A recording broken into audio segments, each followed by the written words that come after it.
بسم اللہ الرحمن الرحیم۔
ابراہیم ہے اس ابراہیم علیہ السلام کی طرح، ونوح کنوحکم نوح علیہ السلام کی طرح، ابراہیم کا ابراہیمکم، وعیسیٰ کا عیسیٰ کو، عیسیٰ علیہ السلام ہے ہمارے عیسیٰ علیہ السلام کی طرح، ونبی کا نبی، اور ایک نبی ہر زمین میں ہے تمہارے نبی کی طرح۔ یہ ابن عباس رضی اللہ تعالیٰ عنہ کا ارشاد ہے۔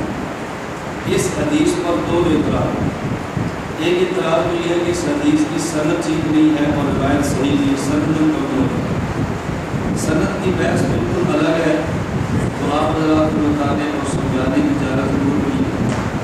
ایک دوسرا اس حدیث مبارک پر اعتراض یہ ہے اگر ہر زمین میں ایک محمد ہو، اس کا معنی یہ کہ 7 زمینیں ہیں تو محمد کتنے ہوں گے؟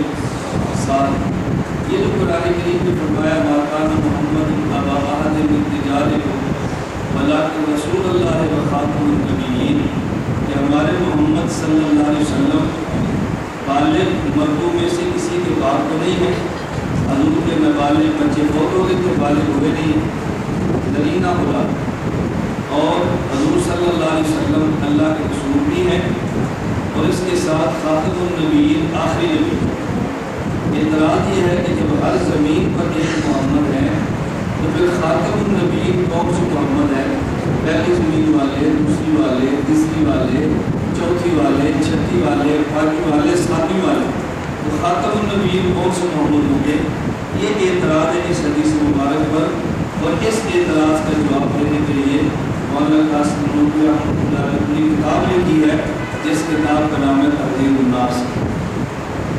بات سمجھیے نا، میں آگے بات ذرا سمجھاؤں، اس بات کو سمجھوں، بحث تھوڑی سی علمی ہے لیکن آپ کو سمجھانی بڑی ضروری ہے، اگر سمجھائے نا بعد میں بندہ اعتراض کرے تو آپ ذرا پریشان ہو جاتے ہیں کہ ہمارے قابل فلاں عبارت پر اعتراض اس کا جواب نہیں آیا۔ اللہ رب العزت ہمیں بات سمجھنے اور سمجھانے کی توفیق عطا فرمائے۔ میرے گزشتہ کل اور پرسوں جو بیٹا اجتماع تھے، میں نے ان اجتماعات میں سے 2 اجتماعات کو 2 قسطوں میں تقسیم کی ہے۔ گزشتہ رات ختم نبوت حدیث کی روشنی میں، گزشتہ سے پیوستہ رات ختم نبوت آیت مبارکہ اور تشریح مولانا قاسم نانوتوی رحمۃ اللہ علیہ کی روشنی میں۔ باقی 3 اجتماعات کو بیان میں تھے لیکن رات میں نے 2 حصوں میں تقسیم کی۔ اب ذرا بات سمجھے مولانا قاسم نانوتوی رحمۃ اللہ علیہ کیا فرماتے ہیں۔ حضرت مولانا قاسم نانوتوی رحمۃ اللہ علیہ فرماتے ہیں حضرت آدم سے لے کر حضرت عیسیٰ علیہ السلام تک یہ بھی نبی ہے، اور ہمارے حضرت محمد مصطفیٰ صلی اللہ علیہ وسلم یہ بھی نبی ہے۔ عام بندہ یہ سمجھتا ہے کہ حضور اکرم صلی اللہ علیہ وسلم خاتم النبیین ہیں، خاتم النبیین کا معنی یہ ہے کہ حضور آخری نبی، عام بندہ یہ سمجھتا ہے۔ مولانا قاسم نانوتوی رحمۃ اللہ فرماتے ہیں کہ آخری ہونا یہ اعزاز کی بات نہیں ہے۔ اگر آپ کہیں کہ آخری ہونا اعزاز کی بات ہے تو حضور کے بعد پہلے خلیفہ کون ہے؟ بولتے جب دوسرے، تیسرے، چوتھے، تو خلفائے راشدین میں سے خاتم الخلفاء کون ہیں؟ حضرت علی، افضل کون ہے؟ اگر آخری ہونا علامت ہوتی افضل ہونے کا تو میں علی خلفاء میں سب سے اعلیٰ ہوتی، الگ سب سے اعلیٰ تو نہیں ہے، سب سے اعلیٰ ابو بکر صدیق رضی اللہ تعالیٰ عنہ۔ اس طرح اور مثالیں نہیں ہیں۔ مولانا فرماتے ہیں خاتم النبیین کا معنی لوگ سمجھتے ہیں، اس کا معنی ہے کہ سب سے آخری نبی ہے، اور میں اللہ رب العزت نے یہ آیت نبی کریم صلی اللہ علیہ وسلم کی فضیلت بیان کرنے کے لیے نازل کی ہے، اور آخری ہونا یہ فضیلت کی بات نہیں ہے۔ اب سوال یہ ہے کہ پھر خاتم النبیین کا مطلب کیا ہے کہ جو نبی کریم صلی اللہ علیہ وسلم کی فضیلت بھی یہ آیت بنتی ہے۔ اب ذرا بات سمجھ لینا نا، مولانا فرماتے ہیں آدم سے لے کر عیسیٰ علیہ السلام بھی نبی ہیں، ہمارے حضرت محمد صلی اللہ علیہ وسلم بھی نبی، لیکن ان انبیاء اور ہمارے نبی کی نبوت میں کیا فرق ہے؟ پہلے انبیاء کی نبوت بالعرض ہے، ہمارے نبی کی نبوت بالذات ہے۔ نبوت بالعرض اور نبوت بالذات کیا ہوتی ہے؟ جو چیز بلا واسطہ ملے اسے بالذات کہتے ہیں، اور جو چیز بل واسطہ ملے اسے بالعرض کہتے ہیں۔ جیسے آسمان پہ سورج کو روشنی ملی ہے تو سورج سے زمین کو ملی ہے۔ اگر سورج روشن نہ ہوتا تو زمین روشن نہ ہوتی، اگر سورج کو روشنی نہ ملتی تو چاند روشن نہ ہوتا، اگر سورج کو روشنی نہ ملتی تو ستاروں میں نور نہ آتا۔ اب سورج کو جو اللہ نے روشنی دی ہے یہ بلا واسطہ دی ہے، لیکن زمین کو جو روشنی دی ہے وہ سورج کے واسطہ سے دی ہے۔ اب ہم کہیں گے کہ سورج کی روشنی بالذات ہے اور زمین کی روشنی بالعرض ہے۔ بالذات جو بلا واسطہ ہو اسے بالذات کہتے ہیں اور جو بال واسطہ ہو اسے بالعرض کہتے ہیں۔ فرماتے ہیں ہمارے نبی کی نبوت بالذات ہے اور باقی انبیاء کی نبوت بالعرض ہے۔ اللہ نے بلا واسطہ نبوت حضرت محمد صلی اللہ علیہ وسلم کو دی ہے اور نبی پاک صلی اللہ علیہ وسلم کے واسطہ سے نبوت اللہ نے اور انبیاء کو دی۔ اتنی بات سمجھ لی؟ میں آگے چلاتا ہوں، ایک بات سمجھے پھر آگے چلتے ہیں۔ ہمارے نبی کو نبوت بلا واسطہ دی ہے اور باقی انبیاء کو نبوت بولو نا بال واسطہ دی ہے۔ بال واسطہ کا مطلب کیا ہے؟ پہلے نبی ہمارے کو نبوت، پھر ان سے باقی انبیاء کو نبوت۔ بلا واسطہ کو بالذات کہتے ہیں اور بال واسطہ کو بالعرض کہتے ہیں۔ ذرا پہلے اس پہ دلیل سنیں، ہمارے حضور کو نبوت بالذات کیسے ہے اور باقی انبیاء کو نبوت بالعرض کیسے ہے؟ اس پہ دلیل سنیں قرآن کریم سے۔ اللہ رب العزت قرآن کریم میں فرماتے ہیں وَإِذْ أَخَذَ اللَّهُ مِيثَاقَ النَّبِيِّينَ لَمَا آتَيْتُكُم مِّن كِتَابٍ وَحِكْمَةٍ ثُمَّ جَاءَكُمْ رَسُولٌ مُصَدِّقٌ لِّمَا مَعَكُمْ لَتُؤْمِنُنَّ بِهِ۔ اللہ رب العزت نے تمام انبیاء سے وعدہ لیا میں نبوت بھی دوں، تمہیں حکمت بھی دوں، کتاب بھی دوں، تمہیں سب کچھ دوں۔ ثُمَّ جَاءَكُمْ رَسُولٌ مُصَدِّقٌ لِّمَا مَعَكُمْ، پھر جو تمہارے پاس میرا رسول آئے گا لَتُؤْمِنُنَّ بِهِ، تم نے میرے اس رسول پر ایمان لانا ہے۔ تو پتہ یہ چلا ایک ایمان لانے والا اور ایک وہ جس پر ایمان لایا جائے۔ باقی انبیاء ایمان لانے والے اور ہمارے نبی پر ایمان لایا گیا۔ ایک ایمان لانے والا اور ایک وہ جس پر ایمان لایا جائے۔ ایک ہے نماز پڑھانے والا اور ایک وہ جو اس کے پیچھے نماز پڑھے۔ تو امام جو نماز پڑھاتا ہے اصل نماز کی امامت تو وہ کرتا ہے، ہماری نماز اس امام کے پیچھے ہے۔ اگر امام کی نماز ہوگی تو مقتدی کی نماز بھی ہوگی، اگر امام کی نماز نہیں ہوگی تو مقتدی کی نماز بھی نہیں ہوگی۔ اب ہم یوں کہیں گے امام کی نماز قبول بالذات ہوتی ہے اور مقتدی کی نماز قبول بالعرض ہوتی ہے۔ امام کی نماز قبول بلا واسطہ ہوتی ہے اور مقتدی کی نماز قبول بالواسطہ ہوتی ہے۔ امام بلا واسطہ ہے اور مقتدی امام کے واسطہ سے ہے۔ حضرت فرماتے ہیں ایک بندہ ایمان لاتا ہے اور ایک وہ جس پر ایمان لاتا ہے، تو جو ایمان لائے یہ بعد میں ہے اور جس پر ایمان لائے وہ پہلے ہے۔ اب ظاہر ہے جس پر ایمان لائے گا اسے ایمان پہلے ملے گا اور جو ایمان لائے گا اسے ایمان بعد میں ملے گا۔ امام اللہ اکبر پہلے کہے گا، مقتدی اللہ اکبر بعد میں کہے گا، کیونکہ مقتدی کی نماز تو امام کی نماز پر ہے۔ تو فرمایا ایک ایمان لانے والا اور ایک وہ جس پر ایمان لایا جائے۔ جس پر ایمان لایا جائے اسے ایمان پہلے ملتا ہے اور جو ایمان لائے اسے ایمان بعد میں ملتا ہے۔ جس پر ایمان لایا جائے اسے ایمان بلا واسطہ ملتا ہے اور جو ایمان لاتا ہے اس کو ایمان بالواسطہ ملتا ہے۔ تو مولانا قاسم نانوتوی فرماتے ہیں جب باقی انبیاء ایمان لانے والے ہمارے نبی پر ایمان لانے والے تو پھر یہ کہنا پڑے گا ہمارے نبی کو ایمان پہلے ملا ہے اور باقی انبیاء کو ایمان بعد میں ملا ہے۔ ہمارے نبی سے ایمان ان کو ملا ہے تو ہمارے نبی کا ایمان بلا واسطہ ہے، ان انبیاء کا ایمان بال واسطہ۔ اور انبیاء کا ایمان، یہ بات سمجھ آ گئی، اور انبیاء کا ایمان بال واسطہ ہے۔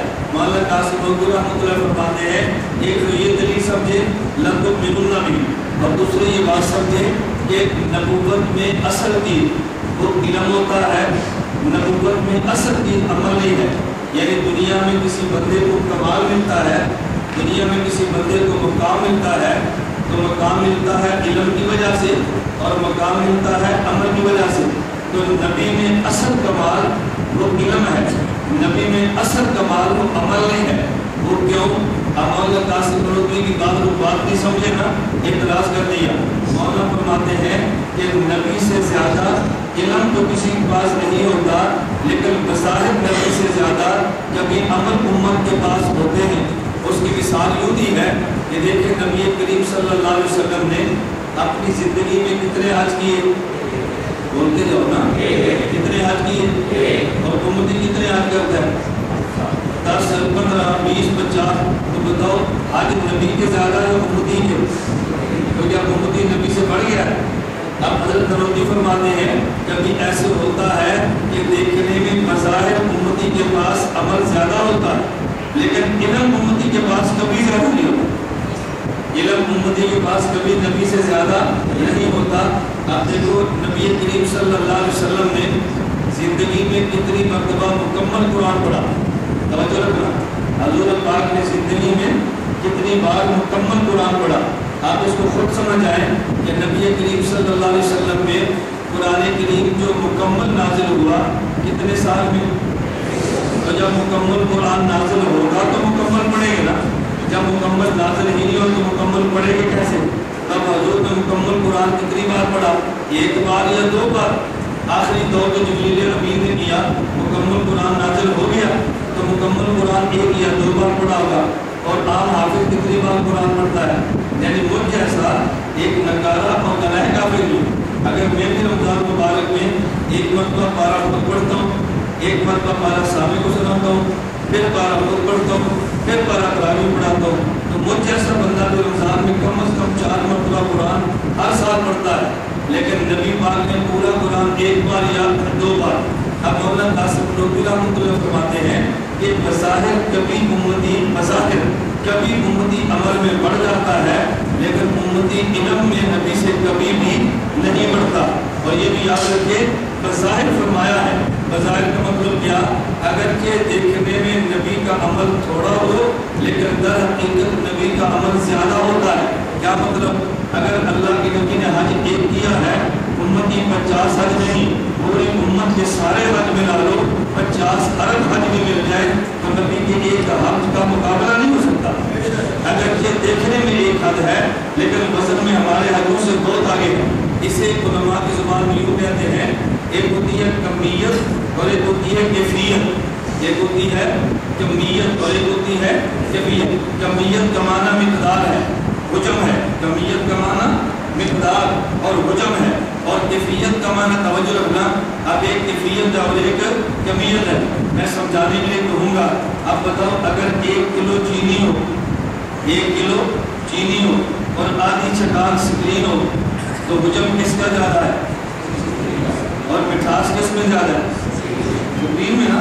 اب دیکھنے میں تو چینی کمیت میں زیادہ ہے، لیکن جو مٹھاس والی کیفیت ہے اس میں چینی زیادہ نہیں ہے، اس میں سکرین زیادہ ہے نا۔ تو بعض چیزیں مقدار میں تھوڑی ہوتی ہیں لیکن کیفیت میں زیادہ ہوتی ہیں۔ اگرچہ نبی کا عمل مقدار، حجم اور کیفیت میں کم بھی ہو، لیکن کیفیت میں تو نبی کا عمل امت کے عمل سے کہیں آگے ہوتا ہے۔ نبی 1 سجدہ کرے، امت کروڑوں سجدے کرے، نبی 1 رکوع کرے، امت کروڑوں رکوع کرے، نبی 1 حج کرے، امت اربوں حج کرے، نبی 1 سجدے، 1 رکوع اور 1 حج کے برابر نہیں ہو۔ لیکن علم میں امت نبی سے پڑھ ہی نہیں سکتی، نہ کیفیت میں نہ کمیت میں۔ اب بات سمجھنا، تو نبی کا اصل کمال علم ہے یا عمل؟ اصل کمال کیا ہے؟ علم۔ اصل کمال کیا ہے؟ علم۔ اچھا یہ بھی بات سمجھنا کہ نبی کا اصل کمال علم کیوں ہے؟ یہ بات سمجھنا، نبی کا اصل کمال علم کیوں ہے؟ وجہ یہ ہے کہ بندے کی عبادت کا مقام اتنا بڑھتا ہے جتنا بندے کے ذہن میں معبود کی عظمت ہوتی ہے۔ جتنی معبود کی عظمت زیادہ ہوگی اتنی بندے کی عبادت کی کیفیت بھی زیادہ ہوگی۔ اور عظمت کا پتہ علم سے ہوتا ہے، عظمت کا تعلق عمل سے نہیں ہوتا۔ مولانا قاسم نانوتوی رحمۃ اللہ علیہ بڑی پیاری اس کی مثال دیتے ہیں، فرمانے لگے توجہ رکھنا، ایک آدمی بازار میں کھڑا ہے، ایک آدمی بازار میں کھڑا ہے اور وہ آپ کو کہتا ہے ادھر آؤ میری بات سنو۔ آپ اس کی بات سنیں گے. بھائی میرے ساتھ عمر بھی بڑا ہے, چلو قد بھی بڑا ہے, دیکھنے میں خوبصورت لگتا ہے, آپ اس کی بات سنیں گے. اس نے کہا ادھر آؤ میری بات سنو. اب آپ بات سنیں گے ایک پیسنجر انسان, لیکن اگر کوئی بندہ آپ کے کان میں کہے کہ یہ اس علاقے کا ایس ایچ او ہے تو پھر جلدی بھوک مانے گا یا نہیں؟ بولو نا. اگر کہ یہ وزیر اعظم ہے تو پھر اب بات تو ایک ہی ہے نا, ادھر آؤ میری بات سنو, ادھر آؤ پانی لاؤ, ادھر آؤ چیز لاؤ. آپ نے اس کی بات مانی ہے, لیکن ایک انسان سمجھ کر, اور جب یہ پتا چل جائے وزیر اعظم ہے تو پھر بات بدل جاتی ہے نا. آپ کے باہر کوئی آدمی ہو اور اس کے چہرے پہ داڑھی ہو, اس کے سر پہ پگڑی ہو, آپ اس کے ساتھ مسافر کے لیے آئیں گے, بڑا نیک آدمی ہے. اچھا اگر آپ کو یہ پتا چلے کہ یہ جو بندہ ہے عاجب الوہاب صاحب ہے تو پھر جلدی پڑیں گے یا دیر کریں گے؟ وہ دوڑ گیا تو آپ نے 20 اور بلا رہے ہیں. اگر یہ پتا چل رہا ہے یہ مولانا احسان صاحب ہے, یہ فلاں بندہ ہے, مفتی تقی عثمانی صاحب میں دوڑے گی. اب دیکھو داڑھی اور پگڑی والا عام بندہ بھی تھا, لیکن جب پتا چلا کہ فلاں بندہ ہے تو عظمت بڑی ہے, تو مسافر کا انداز بدلا یا نہیں؟ بولو نا, بدل گیا نا. اب نبی فرماتے ہیں کہ آدمی خالق کی عبادت کرتا ہے, لیکن کیفیت اس وقت بدلتی ہے جب خالق کی عظمت بدلتی ہے, اور عظمت کا تعلق علم سے ہے, جو کہ نبی کے پاس علم زیادہ ہے, خدا کی معرفت زیادہ ہے, اس لیے پیغمبر کے دل میں عظمت زیادہ ہے, تو پیغمبر کے سجدے کی کیفیت بھی زیادہ ہے. میں یہ نقطہ سمجھا رہا ہوں کہ نبی کا سجدہ امت کے سجدوں سے بڑھتا کیوں ہے, نبی کا رکوع امت کے رکوع سے بڑھتا کیوں ہے, نبی کا حج امت کے حجوں سے بڑھتا کیوں ہے. حج تو ہم بھی کرتے ہیں, سجدے تو ہم بھی کرتے ہیں, رکوع تو ہم بھی کرتے ہیں, آخر کیا وجہ ہے کہ نبی کریم صلی اللہ علیہ وسلم پوری رات کھڑے ہو کے نماز پڑھتے ہیں اور پاؤں میں ورم آتا ہے, حضور نماز پھر بھی نہیں چھوڑتے. ہمیں مارتی ہے کوئی کمزور سی مکھی ڈس لے, مکھی کاٹ لے, ہم نماز توڑ دیتے ہیں, اپنے جسم کو خراشنا شروع کر دیں گے. آخر وجہ کیا ہے؟ وجہ یہ ہے کہ پیغمبر کے دل میں جو خالق کی عظمت ہے وہ ہمارے اور آپ کے دل میں نہیں ہے. تو جس قدر معرفت نبی کو ملی ہے وہ مجھے اور آپ کو نہیں ملی, اور معرفت علم سے ملتی ہے, وہ جو نبی کے پاس ہے نہیں تھا اس کے پاس ہے نہیں. تو نبی کا اصل کمال کیا ہے؟ اب بات سمجھے, نبوت کا اصل کمال کیا ہے؟ علم ہے. تو مولانا قاسم نبوی فرماتے ہیں باقی انبیاء کی نبوت بالعرض ہے, ہمارے نبی کی نبوت بذات ہے. اس پہ میں دلیلیں دے رہا تھا. نمبر 1, لَتُؤْمِنُنَّ بِهِ, باقی انبیاء ایمان لانے والے اور ہمارے نبی پہ ایمان لانے والے, تو جس پہ ایمان لایا جائے اسے ایمان پہلے ملتا ہے, اور جو ایمان لاتا ہے اسے ایمان بعد میں ملتا ہے. جس پر ایمان لایا جائے اسے ایمان بلا واسطہ ملتا ہے, اور جو ایمان لائے اسے ایمان بلا واسطہ ملتا ہے. اسی میں دلیل دینے لگو. مولانا فرماتے ہیں کہ نبوت میں اصل وہ کمال علم ہے.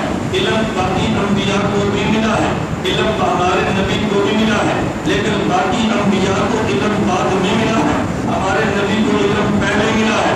آپ کو یہ دلیل کیا ہے کہ باقی انبیاء کو علم بعد میں, ہمارے نبی کو علم پہلے؟ دلیل سننا, قرآن کریم میں اسی آیت میں ہے بھائی اخر اللہ میثاق النبیین لما آتیتکم من کتاب و حکمہ ثم جاءکم رسول مصدق لما معکم. فرمایا اے انبیاء, آدم سے لے کر عیسیٰ علیہ السلام, یہ جو میرا پیغمبر آئے گا نا, یہ ان کتابوں کی تصدیق کرے گا جو تمہارے پاس ہے, یعنی تصدیق کرے گی ابراہیم علیہ السلام کے صحیفوں کی, تصدیق کرے گی موسیٰ علیہ السلام کی تورات کی, یہ تصدیق کریں گے عیسیٰ علیہ السلام کی انجیل کی, یہ تصدیق کریں گے حضرت داؤد کی زبور کی. لاہور کے دوست مجھے بتاؤ تصدیق کون کرتا ہے؟ جس کے پاس علم ہو یا نہ ہو, بتاؤ نا, جس کے پاس علم ہو یا نہ ہو. بتاؤ بھائی, یہ کام نہیں کرنا ہے, یہ کام نہیں کرنا. میری بات سمجھ آ رہی ہے؟ سونے والوں کو ڈالنا نہیں ہے, لیکن سونے والوں کو جگانا تو ہے نا.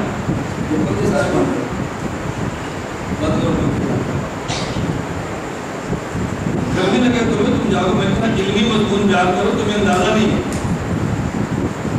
میں نے صرف آج کے آپ کے 12 کے جلسے کے لیے اتنا لمبا سفر کیا, تم سوچ بھی نہیں سکتے.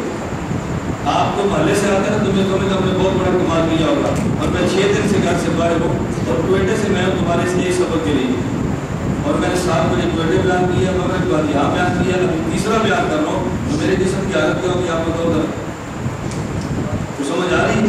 آپ اندازہ کرو میں کتنی مشقت اٹھاتا ہوں یہ آپ کے 12 طریقے ماننا درس قرآن کی، خدا کو کہا تمہیں اندازہ ہی نہیں۔ میں تمہیں یہی بات سمجھا رہا تھا نا، آدمی کے دل میں قیمت کب آتی ہے جب عظمت ہوتی ہے۔ ابھی میں نے مضمون بتایا نبی کا عمل کیوں بڑھتا ہے، بتاؤ نا، نبی کے دل میں اللہ کی عظمت زیادہ ہے نا، اس لیے نبی کے عمل کی کیفیت بڑھ جاتی ہے۔ تو جب آنے والے عظمت دل میں ہو، اس کی مشقت کا اندازہ ہو، اس بندے کو بجلی کچھ نہیں کرتی۔ 1 گھنٹہ گرمی تو ابھی ہے ہی نہیں، گرمی آپ کو پسینے نکالے گی، میں کہتا ہوں اللہ کے پسینے نکلیں، آپ بیدار ہو اور بیدار ہو کر میرا مضمون سمجھو۔ یہ اتنا علمی مضمون ہے، اتنا علمی مضمون ہے، میں تمہیں کیا بتاؤں۔ حضرت قاری طیب رحمۃ اللہ علیہ دارالعلوم دیوبند کی 40 سالہ مرتبے میں یہ کتاب تب سمجھ آئی ہے جب انہوں نے استاد سے سب کر پڑھی ہے، اور یہ کتاب میں تمہیں عوام کو سمجھا رہا ہوں، بتاؤ کتنا اہم مضمون ہوگا۔ یہ تو علماء میں بیان کرو تو علماء کو سمجھانا مشکل ہوتا ہے، اور میں اس مضمون کو عوام میں بیان کروں، اب اٹھ گئے نا، بولتے نہیں میں سمجھتا ہوں مغرب بعد آدمی کھانا کھاتا ہے، کھانے کے بعد جب پنکھے کے نیچے بیٹھتا ہے تو نیند تو آنی ہے، اس میں کوئی شک کی بات نہیں ہے۔ اور پھر میں ایک بات ہمیشہ کہتا ہوں، پتہ نہیں آپ بھول گئے یاد رکھتے ہیں، میں نے کہا نا ہمارے شیخ فرماتے ہیں علمی مجلس کی مثال ماں کی گود کی۔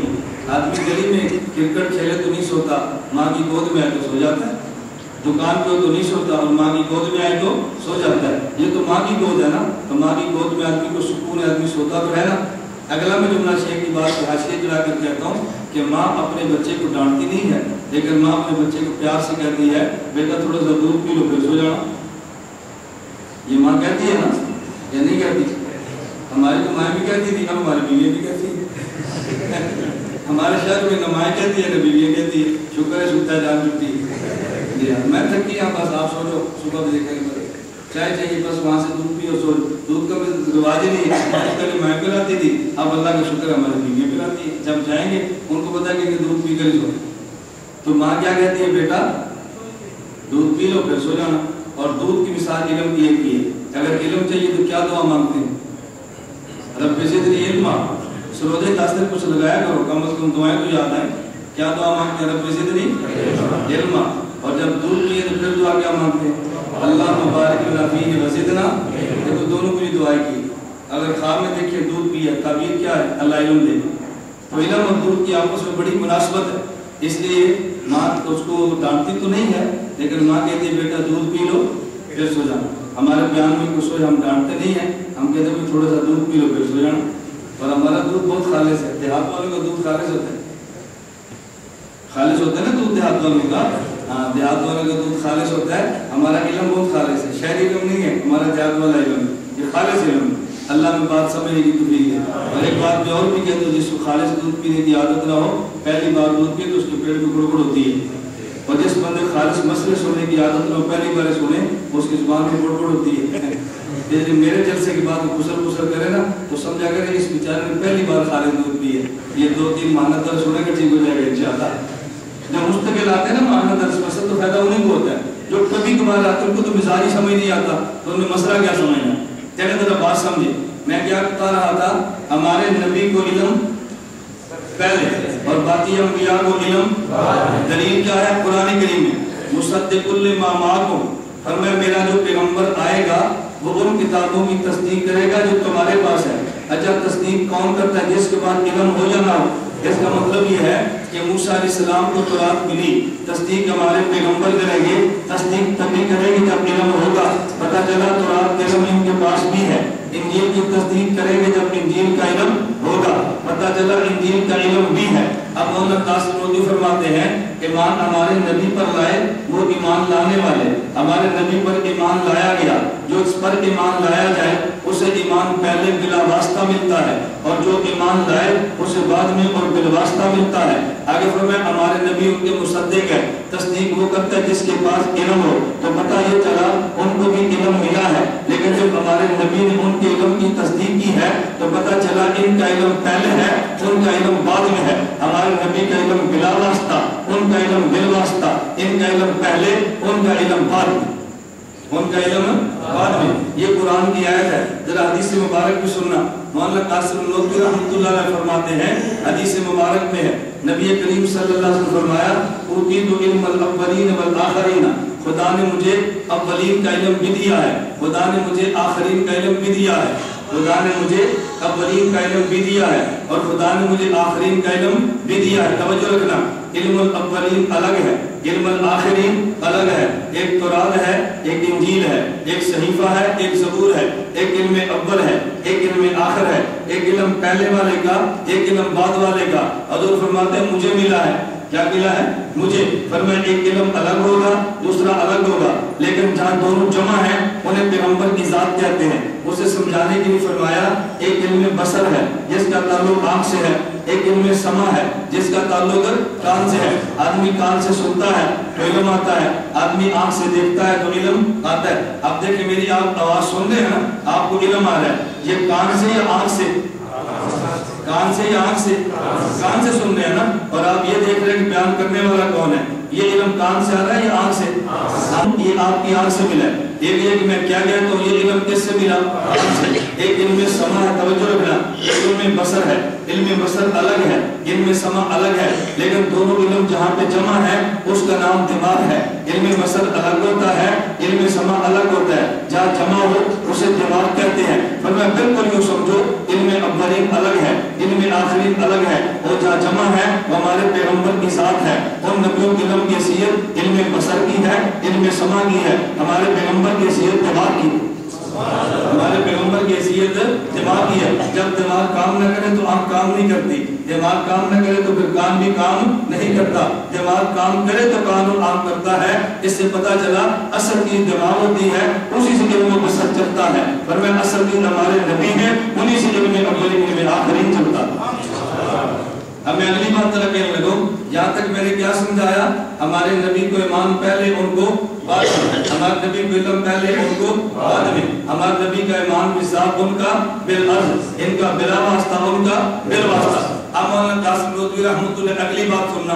اصل میں نے سمجھانا ہے خاتم النبیین کا معنی کیا ہے. مولانا فرماتے ہیں عوام سمجھتی ہے خاتم النبیین کا معنی ہے آخری زمانے میں آنے والا. پر میں آخری زمانے میں وہی ہے, اس میں کوئی شک نہیں ہے. جو یہ سمجھے ان کے بعد کسی نبی نے آنا ہے وہ بے ایمان, کافر, مرتد اور زندیق ہے, اس میں کوئی شک نہیں. لیکن خاتم النبیین اصل معنی کیا ہے؟ حضور پاک صلی اللہ علیہ وسلم کو نبوت کس وجہ سے دی ہے؟ اس وجہ سے آخر میں ہے؟ پر میں نہیں. وجہ یہ ہے ہمارے نبی کی نبوت بالذات ہے اور باقی انبیاء کی نبوت بالعرض ہے. اب ذرا سمجھنا, میں خاتم کا معنی بتانے لگا ہوں. فرمایا ایک نبوت بالذات, ایک نبوت بالعرض. اور بالذات اور بالعرض میں کیا ہے؟ بالعرض چلتی بھی بالذات سے ہے اور ختم بھی بالذات پہ ہوتی ہے. جیسے زمین کی روشنی ہے, یہ چلی کہاں سے ہے؟ سورج سے, اور ختم کہاں پہ ہوگی؟ سورج پہ. تو جو چیز بالذات ہو اسی چیز نکلتی ہے, وہیں پہ آپ پر ختم ہوتی ہے. فرمایا پتہ یہ چلا آدم سے لے کر عیسیٰ, ان کی نبوت بالعرض ہے, ہمارے نبی کی نبوت بالذات ہے. کیا مطلب؟ نبوت چلی بھی ہمارے نبی سے ہے, ختم بھی ہمارے نبی پر. چلی بھی ہمارے نبی سے ہے, ختم بھی ہمارے نبی پر ہے. یہ نبوت بالذات کا معنی یہ ہے ہمارے نبی کو جو مقام نبوت ملا ہے وہ باقی انبیاء کو نہیں ملا. باقی انبیاء کو نبوت, ہمارے نبی کو ختم نبوت. کیا معنی ختم نبوت کا مطلب کہ جو نبوت کا سب سے آخری مقام ہے وہ ہمارے نبی کو ملا ہے. اس کے اوپر نبوت کا مقام ہے ہی کوئی, اس کے اوپر نبوت کا مقام ہے ہی کوئی نہیں. کیونکہ آپ دیکھیں روشنی بلب میں ہے, روشنی ٹیوب میں ہے, روشنی ستارے میں ہے, روشنی چاند میں ہے, اور سب سے زیادہ اب بتاؤ روشنی کا آخری مقام کون سا ہے؟ سورج کا. سورج سے اوپر تو کوئی مقام نہیں ہے نا. فرمایا نبوت کا آخری مقام ہمارے پیغمبر ہیں, ان کے اوپر نبوت کا مقام ہی کوئی نہیں. جس کو میں سمجھانے کے لیے اپنے لفظوں میں کبھی میں یوں کہتا ہوں کہ جیسے دیکھو صدیق دنیا میں کئی ہیں لیکن صداقت نبی پہ جا کے ختم ہو جاتی ہے. کیا مطلب؟ صدیق دنیا میں کئی ہوں گے لیکن نبوت پہ صداقت ختم ہے. نبی سے بڑا کوئی صدیق نہیں ہوتا. دنیا میں عادل تو کئی ہیں, عدالت نبوت پہ ختم ہے. نبی سے بڑا عادل کوئی نہیں ہوتا. دنیا میں امین تو کئی ہیں, امانت نبوت پہ ختم ہے. نبی سے بڑا امین کوئی نہیں ہوتا. جس طرح صداقت نبوت پہ ختم, نبی سے بڑا صدیق کوئی نہیں. امانت نبوت پہ ختم ہے, نبی سے بڑا امین کوئی نہیں. دنیا میں شجاعت نبوت پہ ختم ہے, نبی سے بڑا شجاع کوئی نہیں. نبوت حضور پہ ختم ہے, ان سے بڑا نبی کوئی نہیں. سمجھ گئے؟ صداقت کیسے ختم؟